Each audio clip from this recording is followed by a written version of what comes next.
Possible medical breakthrough that not everyone may agree with, but scientists are getting one step closer to snipping inherited genetic diseases out of human offspring. Its first known attempt at creating genetically modified human embryos in the U.S. could potentially pave the way for so-called designer babies. So joining us, Dr. Gregory Kainz with UF Health. Morning. And I know some people may not agree with it, but we talked about this is not a designer baby as in color eyes or color hair or sex. It's for genetic disorders. Correct. So it's really geared toward this technology for couples who have a known problem or a family history of having a specific type of gene that causes a birth defect.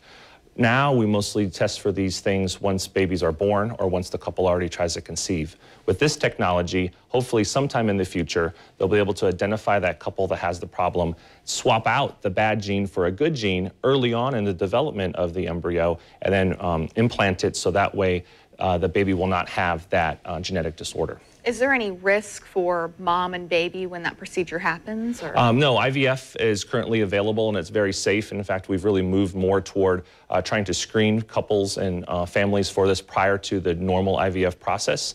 This technology is several years away from being able to be used in humans and also implant babies back into moms. But the advance definitely allows us to look and see where we come from our genes and then being able to swap those out. So who would be the best candidate for this? So ideally in the future, the best candidate would be couples who have a known family history of a problem. I just saw someone the other day who has a genetic disorder and was really contemplating whether or not she should have children because she knows she has a very high chance of passing that on. It would be someone who's identified through those means and then being able to correct that genetic problem. And who should undergo genetic testing in the first place? You know, because that is something, I know that they tell a lot of people who are adopted and don't know their biological family history, but should everyone undergo that or how does that work? So all moms who are pregnant, we offer them certain types of genetic testing, and those things are usually ones that are could be inherited, but sometimes just happen through birth. These people who usually will have a known family history, for instance, congenital deafness, heart defects are probably the two that are most common. And then they would already pre-know because that ran in their family and they could go for more further testing.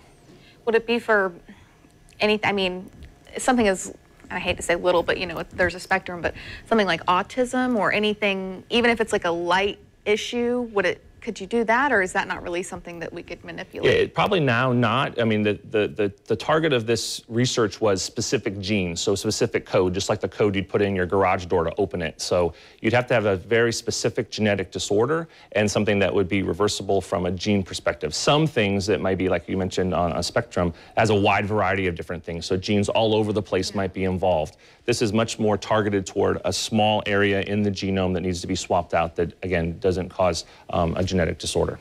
So what's left at this point? What's next to make this actually be something that we start seeing in humans? Yeah, so probably three things. One is research still has to continue to see what other disorders could be possibly involved.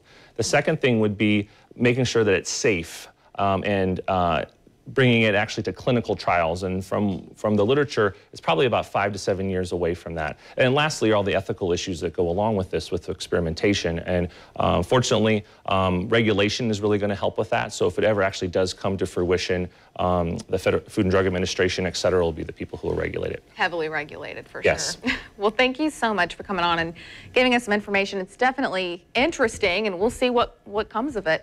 You're going to see more on the morning show page on this segment. If you want to share it, you can do that. Just go to news4jax.com.